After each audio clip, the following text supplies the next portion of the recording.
Paris, 1859. The city was already calling itself the capital of modernity. Its boulevards widening under Haussmann's hand, its lights glittering against the night like no other European city. To step into its cafes and salons was to feel the very heartbeat of progress. And yet, tucked away in the quarter of Saint-Antoine, behind the heavy iron door of a private ward, a darker rhythm echoed. It was said that within those walls, a doctor claimed he could master sorrow itself, that he alone had devised a treatment to arrest the body's grief. His name would one day be whispered with both reverence and unease. Dr. Armand Lemoine. He chained the grieving, not the violent or the mad, but those who had merely lost a husband, a child, a brother. Where others saw the natural pain of human loss, he saw a malady to be restrained. The claim itself still startles us. Even more than a century and a half later, in no other city of Europe, and under no other physician of record, was grief so literally shackled. When the records were unsealed generations later, researchers described the cellar not as a ward, but as a place of confinement, a chamber where leather straps and iron cuffs hung waiting. The contradiction is staggering.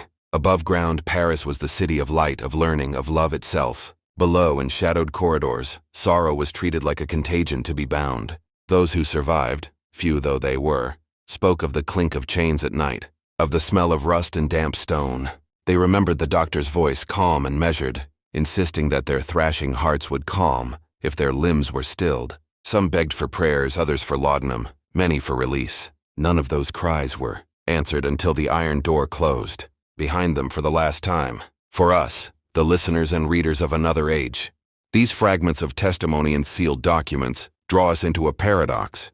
Paris promising healing to the world, while its own healers employed methods more medieval than modern. It is here, between the brilliance of enlightenment and the cruelty of confinement, that our story begins. Tonight we return to 1859 to examine the case of the doctor who sought to cure grief not with words or consolation, but with chains. Would you like me to continue into section 2 next? Before we go further into the shadows of Paris, there is something that must be said plainly.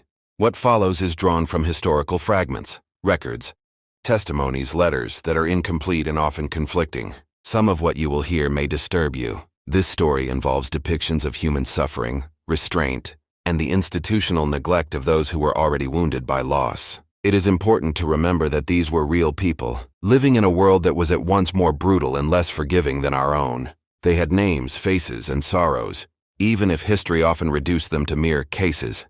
Consider this not an entertainment but a reconstruction, an attempt to restore dignity to the silenced while acknowledging the harshness of the past. We will not dwell on gratuitous detail, nor glorify cruelty. Instead, we will place their voices alongside the documents, allowing the listener to weigh what happened and why. Transparency stands against the secrecy that cloaked this practice for more than a century. Just as Dr. Lemoine built his reputation on concealing the methods behind his cures, so too must we insist on clarity in exposing them. And here, in this moment of pause, let me turn directly to you. Where are you listening from tonight? Is it a city where the past feels close, or a place where shadows seem far away? Share it if you will, because stories like this are not told in isolation. They draw their strength from communities willing to witness together, to discuss, to remember. This is the line we walk as we proceed. Secrecy versus disclosure. Silence versus testimony. What was once hidden in a cellar beneath Saint-Antoine will now be unfolded piece by piece, not for spectacle but for understanding. The accounts of those who endured the doctor's chains deserve nothing less. And with this clarity, we step back into the streets of 1859 Paris, where the brilliance of gaslight concealed rooms of darkness few dared imagine. Paris in 1859 seemed to the casual traveler like a city alive with transformation. Wide avenues were being carved out of crowded, medieval streets by Baron Haussmann's hand. The Seine glistened under the newly installed gaslights, and grand facades promised progress and order.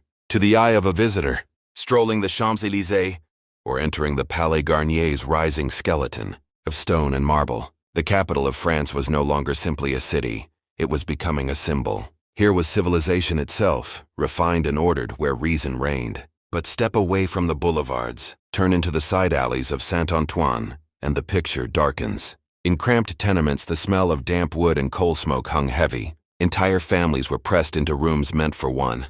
Mourning was frequent, and the cholera outbreaks of previous decades still left their mark in the whispered prayers of widows and orphans. It was here, amid the suffering that never touched the gilded parlors, that medicine became both a beacon and a weapon. Alienists, early psychiatrists, rose to prominence by promising cures for what they called melancholia, nervous exhaustion, and morbid grief. In an age where mourning often blurred with madness in the medical eye, doctors claimed authority over the very depths of the human soul. To the church, grief was sacred, a trial of faith to be endured with prayer. To the growing medical establishment, it was pathology, measurable and treatable. The contrast between the sanctuary of the cathedral and the sterility of the hospital could not have been sharper. Bells rang for the dead at Notre Dame, while only streets away. Physicians claimed that chains and cold stone might correct the body's sorrow. The language of science was taking command over the language of mourning.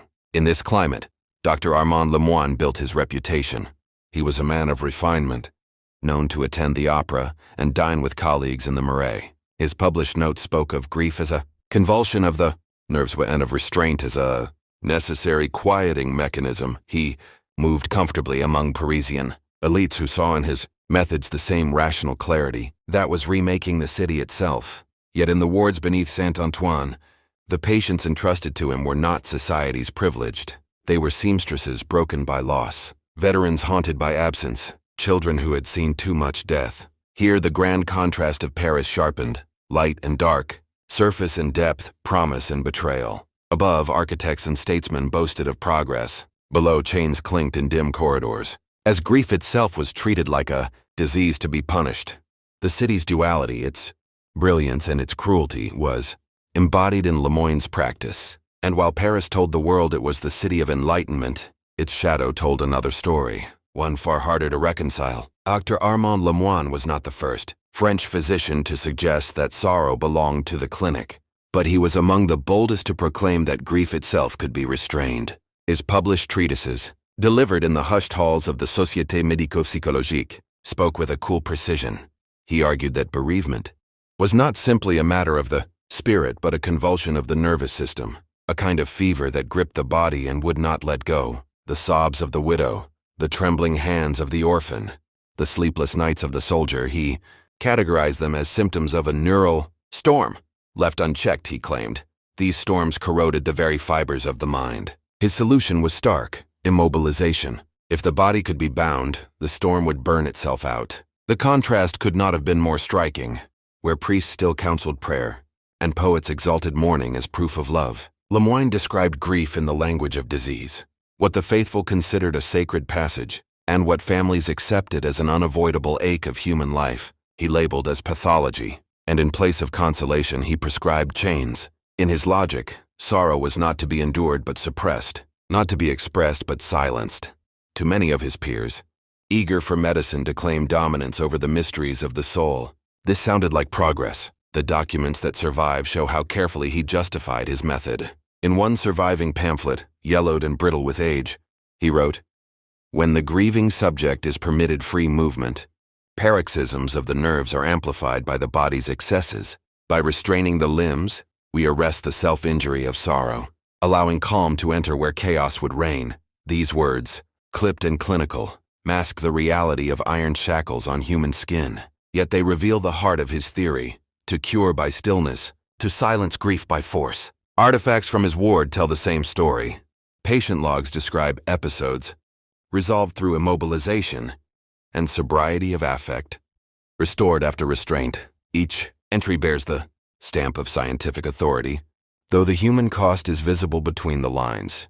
Letters from patients' families, found decades later in the archives, begged for visits that were refused, and for treatments to be reconsidered. Some wrote in desperation, "She is not mad, only mourning. Why must she be treated as a criminal?" None of those pleas appear to have swayed the doctor. It was here that the paradox deepened. In the public eye, Lemoine was an enlightened healer, a man of learning in a city of science. In private, he presided over practices that bore more resemblance to the dungeons of centuries past. The boundary between innovation and cruelty blurred until it nearly disappeared. To the world, he held up charts and language of progress. To his patients, he held iron. She was known simply as Widow Lefebvre, a woman of 40 years who lived above a modest dressmaking shop on the Rue du Faubourg Saint-Antoine. Her husband, a carpenter, had died in an accident at his workbench. a beam splintering under his hands and crushing him before help could arrive. For months afterward, she carried her grief. Like a visible garment, her posture bent, her eyes hollow, her voice hushed. Neighbors described her as courteous but absent in spirit, a woman who moved through the motions of living without conviction. It was her sister who urged her to seek help, persuaded by pamphlets promising relief from the affliction of melancholia, and so, with more trust than fear, she stepped into Dr. Lemoine's ward in the spring of 1859. The building itself gave little hint of menace. From the street, it resembled any other residence. Stone facade, shuttered windows, an iron gate. Inside, she was greeted with courtesy, her belongings carefully inventoried, her hands guided rather than seized. Lemoine himself spoke in gentle tones, assuring her that sorrow was a sickness of the nerves and that he had devised a treatment unlike any other. She believed him, or at least wanted to. To a woman who could not sleep, who wept without end, the promise of relief must have seemed like a miracle. Hope was her entry ticket into the chamber that would close behind her. What happened thereafter is known only through fragments. One is a letter written by her sister, discovered decades later in the prefecture archives. "They will not let me see her," it reads. "I have brought broth, linens, and prayers, but always I am turned away. They tell me she is under cure, that visits disturb her balance. I hear nothing of her voice, only the clink of keys and the scrape of bolts. The words carry both desperation and the creeping suspicion that what was called medicine was closer to imprisonment." Inside, Widow Lefebvre was introduced to Lemoine's method. At first, attendants bound her wrists lightly with padded straps, telling her that stillness would calm her agitations. When she protested, when she begged that she only wished to grieve her husband, the straps were replaced with iron cuffs. Records describe her as resistant to therapeutic restraint. The clinical phrasing conceals the reality. She struggled, she wept, she begged to be freed. To the doctor, this was not evidence of suffering but confirmation of diagnosis. He noted her convulsive episodes and declared treatment justified. The contrast between her expectations and her reality could not have been sharper. She had entered hoping for comfort, perhaps companionship in her sorrow. Instead, she found herself treated as though her mourning were a crime. The chamber was damp, the air heavy with mildew. The sounds of Paris, horses, bells, street sellers were muffled, reaching her only faintly through stone. Nights were longest of all, when the rattle of her own chains kept her company. It was in this first incident that whispers began to circulate. An attendant, troubled by what he witnessed, confided in a friend beyond the hospital. That friend spoke of a woman bound not for madness but for grief. Soon, neighbors in Saint Antoine murmured of the doctor who cures sorrow with shackles. Nothing yet appeared in the press, but suspicion had been born, and as the months passed, others would follow Widow Lefebvre into the ward, each carrying their own grief, each confronting the same cruel remedy. He had marched back from Crimea with medals pinned to his chest and shadows etched into his face. Sergeant Jean-Baptiste Fournier was 33 when he returned to Paris in 1858, carrying with him memories of cannon smoke at Sevastopol, comrades buried hastily in the frozen earth, and the long echo of cries that would not fade with distance. He was welcomed home as a survivor, but survival carried its own burden. At night he woke gasping, hands clenched as if on a musket. By day he walked aimlessly through the narrow streets, his uniform worn thin, his eyes dulled.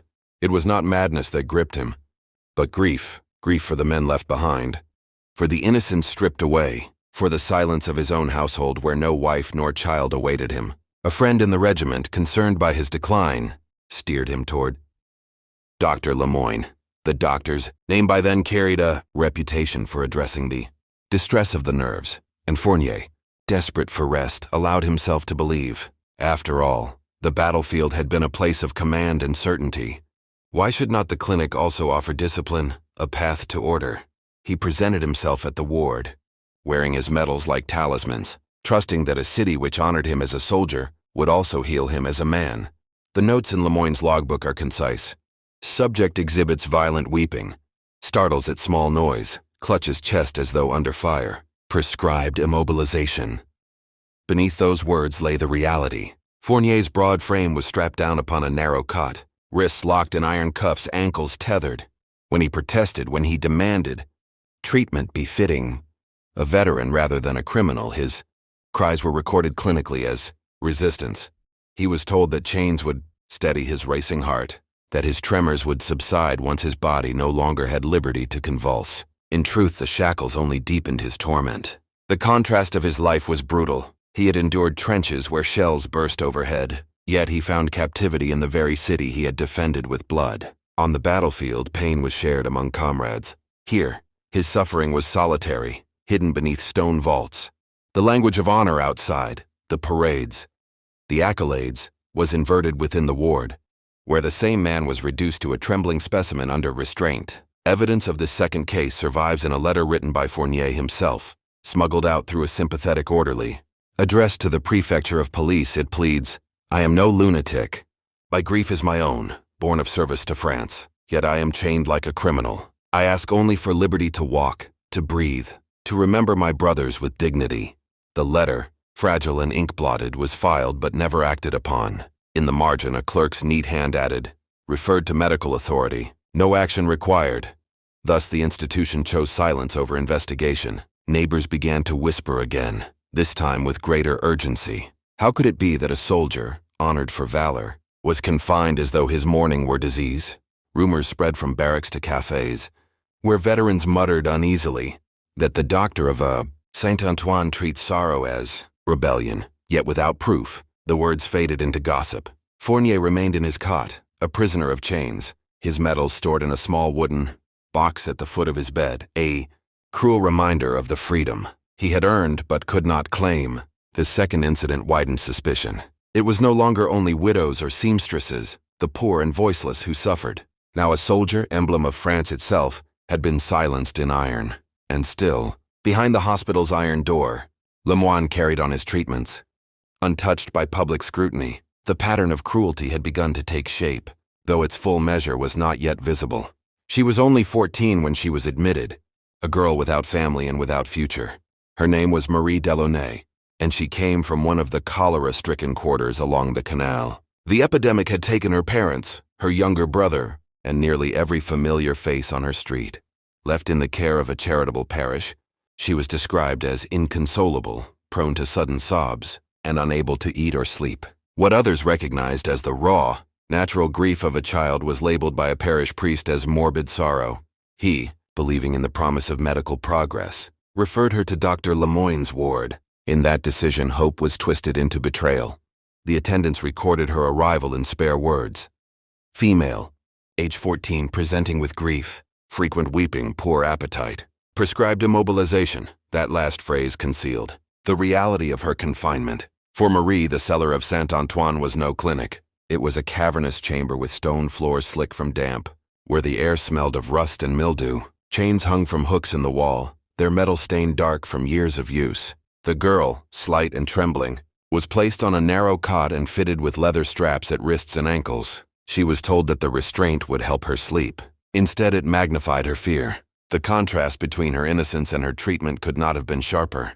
Marie had lost everything to disease, fate no child should endure, and now the very institution entrusted with her care treated her sorrow as a sickness to be subdued. Her cries, echoing in the chamber, were met with silence from attendants trained to obey. Where she needed comfort, she received only cold discipline. Where she needed touch, she felt only iron. Other patients later whispered of the nights when her sobs traveled down the corridor, faint but unrelenting. They called it the orphan's cry, a sound that unsettled even hardened attendants. It was said that she prayed aloud for her mother, repeating her name until exhaustion broke her voice. Lemoine's notes recorded these outbursts as paroxysms, confirming his theory that grief was a disorder of the nerves. He congratulated himself on the order restored after hours of restraint, never acknowledging the terror in her pleas. One of the most damning artifacts connected to Marie's case surfaced years later, in the form of an inventory list preserved in hospital records. Dated September 1859, it cataloged 4 iron wrist cuffs, 2 ankle fetters, 1 restraint collar, all marked as in current use. The document bore the seal of the hospital clerk, leaving no doubt about its authenticity. On the same page, in faint ink, her initials were noted beside the restraints. It was proof that the chains were not myth, not rumor, but real instruments sanctioned under medical authority. The impact of her confinement spread beyond the ward. A parish sister who had once tended Marie at the orphanage attempted to visit, only to be denied entry. She later wrote, She is but a child and grief is not a crime. Yet they speak of her as if her tears were a disease. I fear the cure will wound her more deeply than her sorrow ever did. Her letter, like so many others, was filed away and ignored. This third incident transformed suspicion into recognition of a pattern. A widow, a soldier, a child. 3 lives bound together not by madness but by mourning. And in each case the response was not consolation but chains. The contrast had reached its most unbearable. A city that prided itself on compassion and progress had sanctioned the binding of an orphan's grief. It was in Marie's cries that the true horror of Lemoine's practice was revealed. For if innocence itself could be shackled, no one was beyond his reach. The whispers that began in Saint-Antoine did not stay confined to its narrow streets. By late autumn of 1859, they had seeped into the parlors and salons where Paris's intellectuals gathered to debate art, science, and the fate of the nation. The city was alive with pamphlets and newspapers, voices contending over every matter from the empire's wars to the morality of industrial progress. Into this current of ideas slipped a rumor more troubling, because it struck at the heart of what Paris most proudly claimed to be: enlightened, humane, and civilized. Guests at evening gatherings would lower their voices, leaning across candlelit tables. "Have you heard of the doctor who chains sorrow?" some asked. To others it seemed absurd, a grotesque exaggeration. How could a man of learning treat grief like crime? Yet the stories carried a consistency that unsettled the doubters. A seamstress who vanished from her home, a soldier silenced after petitioning for help, a child whose wails were said to echo beneath stone. These fragments formed a pattern, a murmur of something hidden beneath the city's radiant surface. The contrast was striking. In polished salons, philosophers recited verses about the nobility of mourning, calling it an essential part of the human soul. Poets spoke of sorrow as proof of love. Artists painted widows in somber dignity, their black veils symbols of endurance. Yet even as they exalted grief as sacred, rumors insisted that within a physician's ward, grief was treated as pathology to be bound. The city that celebrated tears in poetry was perhaps silencing them in practice. By December, a radical pamphlet appeared on the streets, distributed in small batches and quickly confiscated when police noticed its circulation. Its title read, "The Chains of Science, an Inquiry into the Alienists." Inside, anonymous writers accused certain doctors of hiding cruel experiments under the guise of medicine. One passage stood out.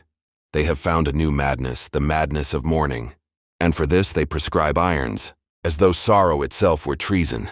Though the pamphlet did not name Lemoine directly, its descriptions mirrored the rumors surrounding his ward. Copies survive today only in fragments torn and smudged, but they carry the urgency of voices desperate to be heard. Still, the public reaction was mixed. Some dismissed the accusations as political theater, part of a wider distrust of psychiatry. Others believed them but felt powerless to act. After all, physicians held authority in matters of the mind, and who among laypeople dared question their judgment? It was here that the divide between rhetoric and reality widened. In public debate, science was celebrated as the city's triumph. In private murmurs, people feared that its victories came at the cost of human dignity. These rumors, fragile and uncertain, nonetheless created cracks in the doctor's shield of respectability. For the first time, his methods were not confined to the whispers of attendants or the cries of patients. They had entered the discourse of Paris itself, where ideas could spread faster than secrets could be contained. And yet without proof, without voices willing to testify openly, the chains remained in use, and the iron door of Saint-Antoine stayed closed. The first official to take the whispers seriously was Commissaire Etienne Durand, a man of 47, whose career in the prefecture of police had been marked by patience rather than brilliance. He was not celebrated in the press, nor did he chase notoriety. His work, often in cases of missing persons and disputes among tradesmen, demanded a methodical ear more than a dramatic gesture. Yet it was precisely this steady nature that made him suited to the delicate matter of Saint-Antoine. Where others dismissed gossip, Durand listened, and in the autumn of 1859, when a letter arrived at his desk, bearing the plea of a Crimean veteran, claiming he was being treated as a criminal for sorrow, Durand paused where others had filed such papers away. The letter was Fournier's, the soldier's desperate cry for dignity. Durand read it twice, noting the hand's tremor in the ink and the blunt honesty of its words. In his ledger, he wrote a single phrase beside the letter: "If true, intolerable." The contrast before him was stark. He had sworn to protect the public, to uphold order in the city of light. Yet here was an accusation that within a hospital, an institution meant to heal, citizens might be chained as though they were convicts. Order itself, he realized, could be corrupted. His first step was quiet inquiry. Durant visited the Quartier of Saint-Antoine under the guise of routine patrols, speaking with shopkeepers, laundresses, and porters. What he heard unsettled him. A widow's sister who had once carried broth to the ward but was denied entry. A soldier's comrade who whispered that his friend had vanished after seeking help. A parish sister who confessed she had heard a child's sobs through a barred window. Each story alone could be dismissed, but together they formed a troubling chorus. Durant began to request hospital logs. These were thin volumes with neat, slanted handwriting, filled with entries like subject calm after immobilization, or outburst resolved with restraint. They carried the appearance of medical order. Yet, Durant noticed patterns. Names of patients whose families reported being denied visits, sudden notations of transferred without address, gaps where explanations should have been. He marked these anomalies in red pencil, building a private file. One log, dated September 1859, listed Monsieur Delaunay, female, age 14, improvement noted, though no further details were given. To Durant, improvement should not be measured in silence. The contrast deepened the more he investigated. On one side, he faced the immense prestige of the medical establishment, the Société médico-psychologique, which cloaked itself in the language of progress. On the other, he confronted the raw testimonies of ordinary Parisians, who spoke not of science but of vanished loved ones. Was he to trust the polished reports stamped with official seals, or the quavering voices of those who felt abandoned? It was not without risk. Durant knew that to challenge a respected physician like Lemoine was to invite criticism from powerful quarters. Yet the commissaire's sense of duty weighed heavily. If the whispers were true, he reasoned, then the very institutions sworn to heal were practicing cruelty in secret. He could not ignore that possibility. Thus began his quiet collection of evidence. He gathered letters, pleas from families, notes from attendants, fragments of pamphlets, and stored them in a plain wooden box in his office, marked only with the initials AL for Armand Lemoine. Each artifact was a piece of the puzzle, fragile yet insistent. In Durant's mind, the case was no longer gossip. It was a question of justice itself. Could grief be a crime? Or was Paris, in its pursuit of order and progress, sacrificing the very humanity it claimed to defend? In the winter of 1859, Commissaire Durant carried his box of papers across the Seine to the august chamber of the Société médico-psychologique. The hall itself was imposing, its oak-paneled walls lined with portraits of France's most celebrated alienists, their gazes fixed in solemn approval of progress. Here was the arena where physicians debated the future of the human mind, where reputations were made and preserved. To walk into this space with accusations against one of their own was to walk into the lion's den. Yet Durant arrived with his satchel of documents, a plain man with plain words, prepared to test the weight of gossip against the authority of science. He presented his findings carefully: the soldier's letter pleading for liberty, the parish sister's testimony about a child's cries, the hospital log that catalogued restraint as if it were medicine. He did not accuse directly but asked questions, the way an investigator does. How often is restraint employed in cases of grief alone? What oversight exists for wards hidden from families? How can chains be justified where no violence has been committed? Each query, simple on its surface, cut at the credibility of the profession itself. The contrast between his manner and theirs was striking. Durant spoke plainly, his words born of listening to the poor and powerless. The doctors replied with polish, employing Latin, terms and abstractions that distanced the matter from human suffering. They argued that immobilization was a therapeutic constraint, no different from binding a broken limb to promote healing. They reminded him that alienists were guardians of public order as well as health, preventing grief from slipping into madness or hysteria. To them, the commissaire's questions were an intrusion, the meddling of a layman into realms he could not understand. The minutes of that meeting, preserved in the Society's archive, reveal the subtle cruelty of dismissal. Phrases such as the commissaire's concerns are noted but unfounded, and restraint, judiciously applied, remains within the boundaries of science, appear alongside polite commendations for Dr. Lemoine's innovations. The artifact shows how language itself became a shield. The suffering of a widow, a soldier, and a child was reduced to clinical phrases, neatly contained in ink, while the reality of iron and leather went unacknowledged. Durant pressed further, citing the pamphlet The Chains of Science. Did not its descriptions align too closely with what families had reported? The physicians dismissed it as sensationalist propaganda, the product of radicals seeking to undermine medical authority. One member even warned that airing such suspicions publicly would endanger trust in hospitals, a matter of civic stability. In that moment, the true weight of the institution revealed itself, not the pursuit of truth, but the preservation of reputation. The commissaire left that chamber with a bitter awareness. His evidence, so troubling when gathered from the streets, had been smothered beneath rhetoric and prestige. The society had chosen unity over accountability, protecting one of their own rather than listening to the cries of those chained in grief. The contrast could not have been clearer. In the salons of medicine, sorrow was a theory. In the cellars of Saint-Antoine, it was a living torment. Yet Durant did not abandon the case. He understood now that the battle would not be won through polite inquiry. The walls of science, buttressed by influence and secrecy, would not yield easily. If proof was to be found, it would have to come from those who had endured the doctor's cure themselves. Voices strong enough to pierce the armor of authority. And as whispers spread of one woman's escape from the ward, Durant saw a new path opening before him. It was in the early months of 1860, when the first voice broke through the silence.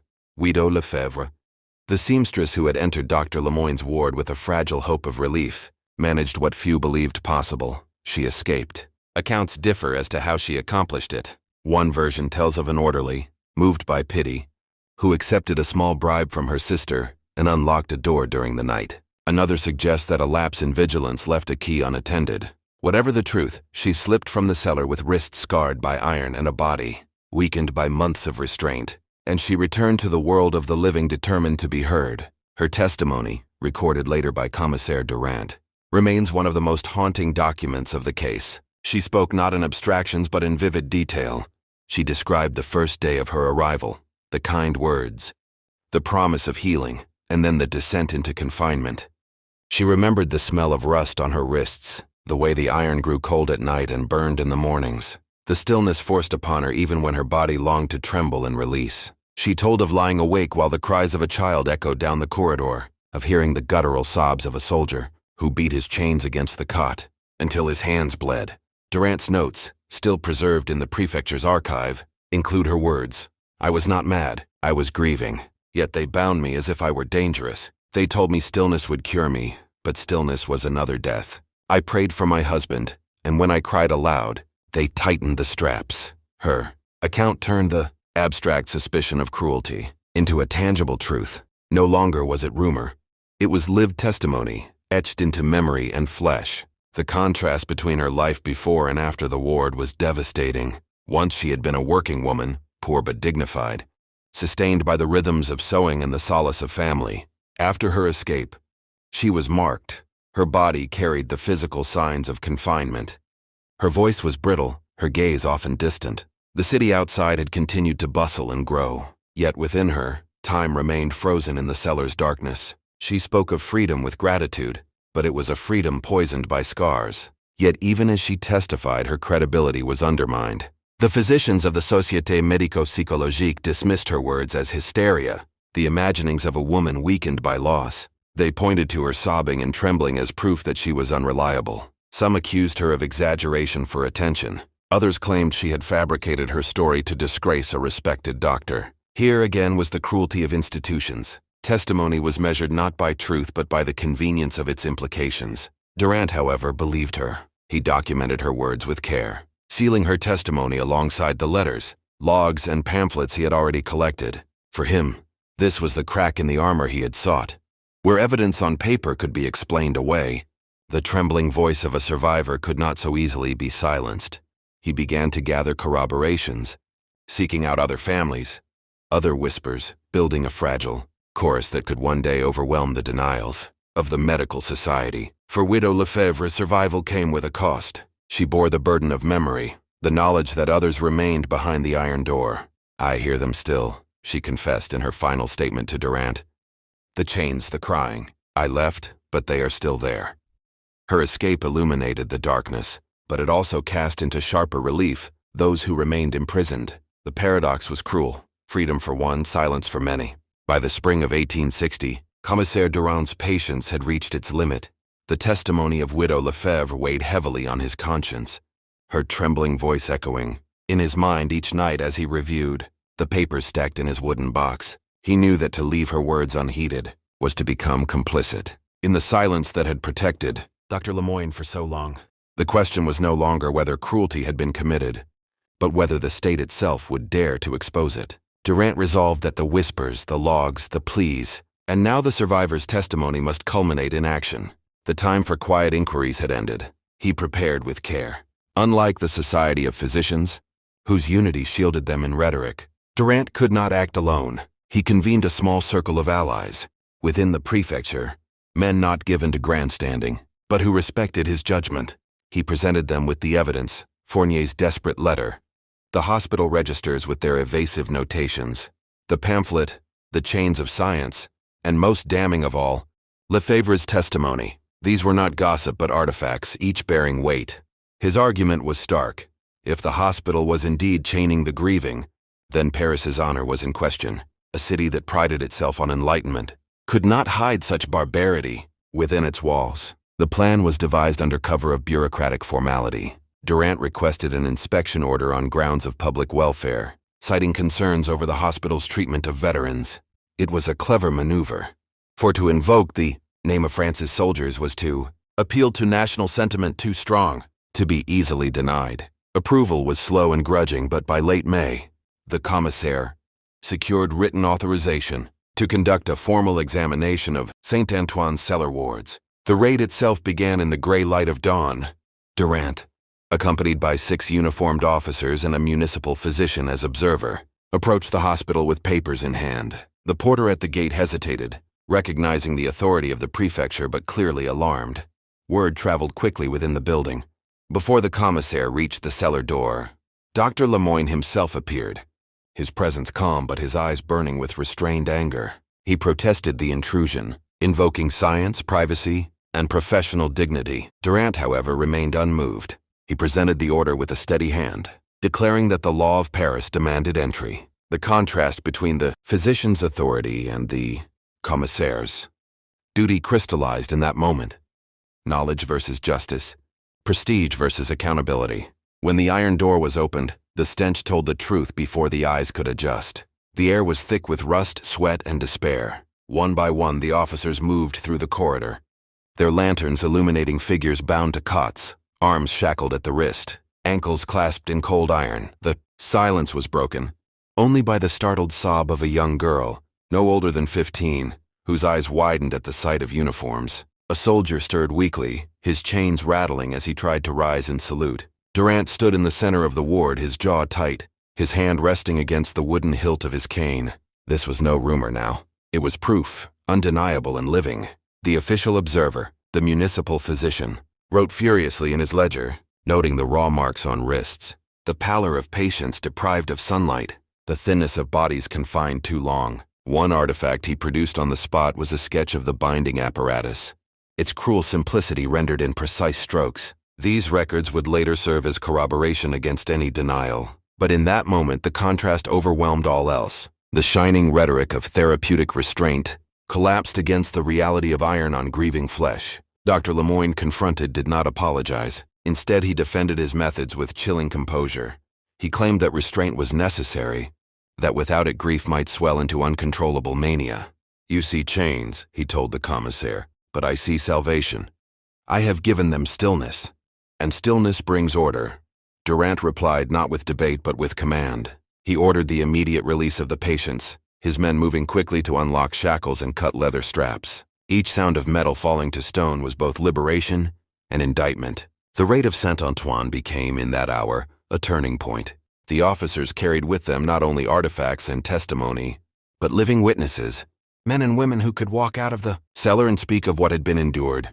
The state, through Durand's action, had at last torn open the veil of secrecy. Yet even in victory, the commissaire knew the struggle ahead would be fierce. For institutions do not yield easily, and the Society of Physicians would surely rally to protect their own. Still, as he guided Widow Lefebvre and the other survivors into the daylight, Durand felt the weight of his duty fulfilled. Paris had looked into its own shadow and could no longer claim ignorance. The raid on Saint Antoine, though decisive in its revelations, did not deliver the simple resolution Durant may have hoped for. In the immediate days that followed, Paris buzzed with whispers and outrage. Word of chained patients escaping into daylight spread through the quartiers like fire through dry timber. Some spoke in hushed tones of dungeons beneath a hospital. Others swore they had seen the commissaire, himself leading a procession of pale, trembling figures through the streets. The contrast between the enlightened city, so proud of its libraries, boulevards, and academies, and the grim cellar of Saint-Antoine became a subject of tavern talk, church sermons, and salon debates. Newspapers seized the story, though cautiously. The radical press published scathing pieces, condemning the barbarism of chains in the age of progress. One pamphlet, rushed to print within days, bore the headline, "The Doctor of Iron," a scandal in Parisian science. It described the raid with lurid detail, embellishing where facts were absent, and compared Lemoine to a medieval inquisitor disguised as a physician. Meanwhile, the conservative journals counseled restraint. They argued that public hysteria could undermine trust in medicine, and suggested that Durant's raid had been politically motivated, a bid for recognition in a restless city. Already the narrative was being shaped not only by evidence but by ideology. In the courts, the matter became more complex still. Lemoine was not immediately stripped of his post. Instead, he was summoned to defend his practices before a disciplinary committee. He arrived not as a criminal but as a physician, flanked by allies from the Société Médico-Psychologique. Their defense was polished. Chains, they insisted, were therapeutic instruments, used only when grief manifested in violent convulsions. They produced their own records, selective, carefully copied, showing patients improved after immobilization. To them, Durant's raid had been a violation of medical autonomy, a humiliation staged before patients who could not speak reliably for themselves. Durant countered with artifacts, the original logbooks with their cryptic entries, the desperate letters he had collected, and most powerful of all, the sworn testimony of Widow Lefebvre. When she stood before the tribunal, her hands trembling as she spoke, the courtroom fell into uneasy silence. She described her confinement with calm precision, refusing to be silenced by murmurs of hysteria from the physician's side.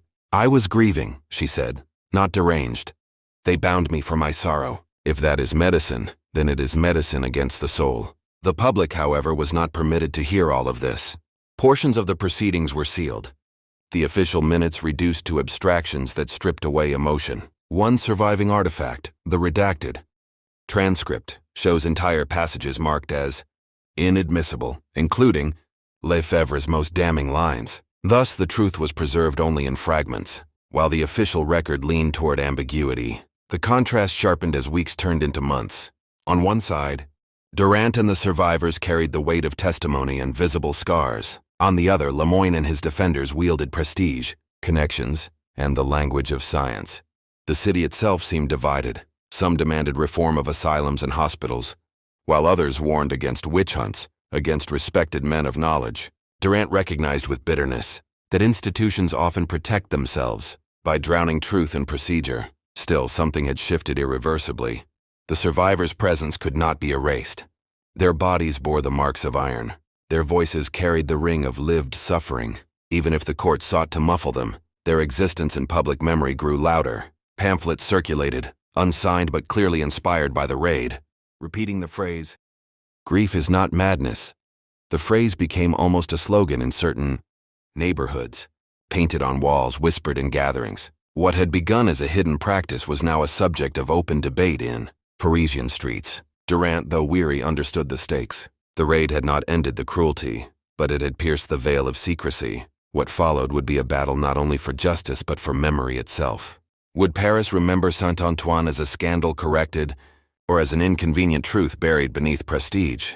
The commissaire feared the latter, but in the survivors' voices, he glimpsed hope that the truth might endure. By the autumn of 1860, the scandal of Saint-Antoine had begun to dim in the public imagination, not because the wounds had healed, but because institutions had learned how to smother them. The committee hearings ended.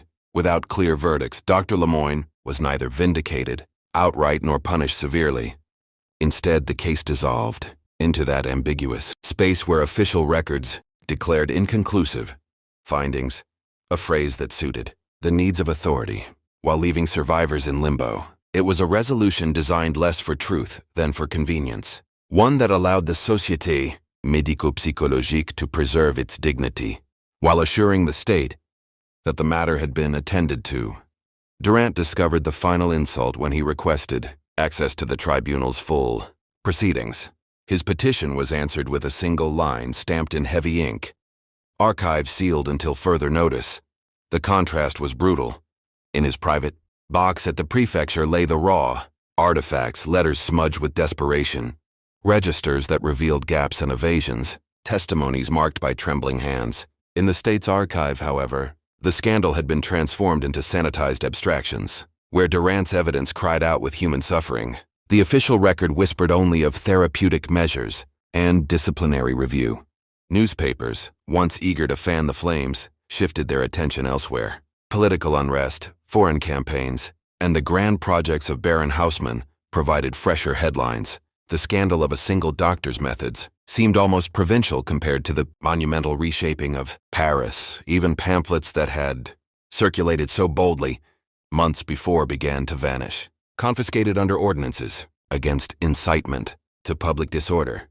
The voices of survivors were pushed once more to the margins, yet suppression is never complete. Fragments survived in hidden corners. Durant kept his box, adding each new piece of correspondence, including letters from families who still sought news of loved ones. One artifact, dated December 1860, came from a baker's wife who insisted her husband had been taken for sorrow and never returned. "I do not ask for scandal," she wrote, "only the place where he lies, if he lies at all." Such letters bore the weight of absence, proof that the cruelty of Saint Antoine was not confined to the past but still lingering in lives left broken. The contrast between memory and forgetting was everywhere. In the grand lecture halls, alienists spoke proudly of their advances, using terms of restraint without ever naming chains. In the courtiers, families spoke of the raid as a half-remembered story, proof that suffering might be seen but rarely vindicated. For Durant, the suppression of the case revealed the true face of power. Institutions could not only commit harm, they could also erase its record. Still, the commissaire resisted erasure in his own way. In the margins of his notes, he wrote, "Reflections not meant for courts but for conscience. What is worse, the chain on the wrist or the silence in the record?" Such questions revealed his understanding that the battle was no longer about punishing one physician, but about the preservation of memory itself. History could be bent, distorted, or locked away. Yet it was the responsibility of those who had seen truth to keep it alive. And so Saint Antoine lingered, caught between revelation and suppression. The survivors carried their scars, Durant carried his box, and the institutions carried on with their polished language and sealed archives. The City of Light, which prided itself on progress, had chosen to bury its shadow. But the shadow did not die. It merely waited, hidden in the folds of memory, ready to resurface when another voice dared to speak. Years passed, and Paris changed around Commissaire Durant. By the mid-1860s, the city was unrecognizable in places. Wide boulevards carved through old quartiers, gas lamps casting their glow over avenues once dark and narrow. Durant himself aged quietly, his once dark hair flecked with gray, his gait slowed but steady. In his office, tucked away from the grandeur of Haussmann's Paris, the wooden box remained on a low shelf, its contents untouched by official history, but alive in his conscience. Every so often he would open it, leaf through Fournier's letter, Lefebvre's trembling testimony, the hospital logs, and the sketches made during the raid. These were not just artifacts. They were anchors to a truth that the city had tried to forget. The contrast between the Paris outside his window and the one in his memory grew sharper each year. The city proclaimed itself a beacon of modernity, a capital of progress. And yet Durant knew that beneath the marble facades, silence covered chains, and dignity had once been denied in the name of science. The institutions that had suppressed the scandal thrived, their reputations untarnished, their influence secure. Meanwhile, the survivors of Saint Antoine, those who had once cried out in the cellars, darkness, were scattered, anonymous, their suffering preserved only in the commissaire's papers. Durant often wondered what it meant to live in a society that could celebrate enlightenment while practicing cruelty in its shadows. He wrote notes in the margins of his files, reflections that bordered on philosophy. If grief is treated as disease, what becomes of love? One page asked. Another read, Science must never fear questions, but it fears memory most of all. These were not accusations, but meditations, the musings of a man who had stood between institutions and the people they were meant to serve, and who had seen which side was more easily silenced. The survivors he had known remained in his thoughts. He visited Widow Lefebvre once more. Finding her older, her hands unsteady, but her will intact, she spoke of her chains without bitterness, though her voice still trembled when she remembered the cries of others left behind. "They told me I was broken," she said. "But grief is not brokenness. It is proof that we have loved." Durant carried her words like scripture, a reminder that memory, however fragile, was the only counterweight to denial. He knew, too, that his own efforts were limited. The prefecture had moved on, its files cleansed, its attention consumed by newer concerns. He remained an anomaly, a man who had seen too much and could not forget. In his private writings, he confessed to doubts. Had he done enough? The raid had freed bodies, yes, but it had not freed truth. Chains had been broken in the cellar, but silence had been laid upon the city. Yet perhaps this was the paradox he had to accept, that justice is not always a matter of verdicts and punishments, but of memory carried forward. If the survivors' voices echoed through his own, if their words could someday be read again, then the chain of silence was not unbreakable. Progress might choose to forget, but conscience, he believed, must always remember. Thus Durant aged, not as a celebrated figure, but as a custodian of shadows. He carried the box as one might carry a relic, knowing it was unlikely to ever be enshrined in the city's official annals. Still, he believed it mattered. In a world that sought to dress cruelty in the language of science, his duty was not only to uncover but to bear witness, and in that quiet act of preservation lay the only justice he could offer. The story of Saint-Antoine closes not with a triumphant verdict or a monument to the fallen, but with silence, an absence louder than any proclamation. Paris, city of light, marched forward into the modern age, its boulevards gleaming, its hospitals lauded as models of progress. Yet in the margins of its history, hidden in sealed archives and private boxes, remained the evidence of another truth, that grief itself had once been chained, that sorrow had been treated as a contagion to be immobilized, rather than a wound to be mourned. The contrast between what was remembered and what was erased remains the most haunting of all. Official histories praised physicians for their advances, never naming the cries that echoed in Saint-Antoine's cellar. Families that lost loved ones were left with gaps, questions, and unmarked graves. Survivors, like Widow Lefebvre, bore their scars without recognition, their suffering dismissed as hysteria or exaggeration. And yet, because of Durant's persistence, because of the papers he kept, the testimonies he preserved, we can glimpse the shadow that the institutions of his day tried so carefully to extinguish. Artifacts endure. Fournier's letter, simple and desperate, still speaks across time. The sketch of a binding apparatus made during the raid reduces lofty medical justifications to bare metal and leather. Lefebvre's testimony, trembling but unyielding, defies the polished rhetoric of the society that sought to silence her. Each artifact is a voice, fragile but insistent, reminding us that beneath the abstractions of progress there are always human beings, bound or freed by the decisions of others. It would be easy, from a distance of centuries, to consign such cruelty to the past, to imagine that we, wiser and more humane, could never confuse sorrow with illness or treat grief as a disorder. Yet history teaches otherwise. The temptation to pathologize what cannot be controlled, to bind what cannot be explained, is as old as power itself. The story of Saint-Antoine is not only about Paris in 1859. It is about every society that risks sacrificing compassion for the appearance of order. And so we return to the philosophical heart of this case.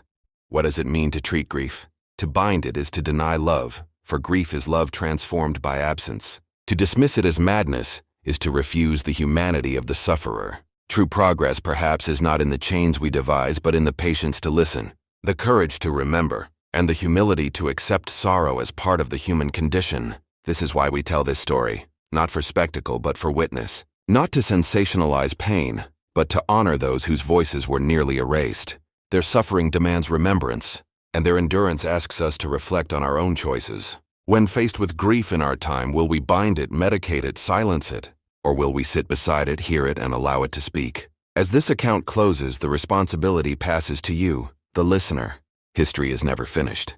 It survives only in the act of remembrance. What do you think it means truly to treat grief with humanity? And how should societies remember those they once chose to chain? If you've stayed with this story, share where you are listening from. Add your voice to theirs. In doing so, you help ensure that the silent Saint-Antoine tried to impose will never again be complete.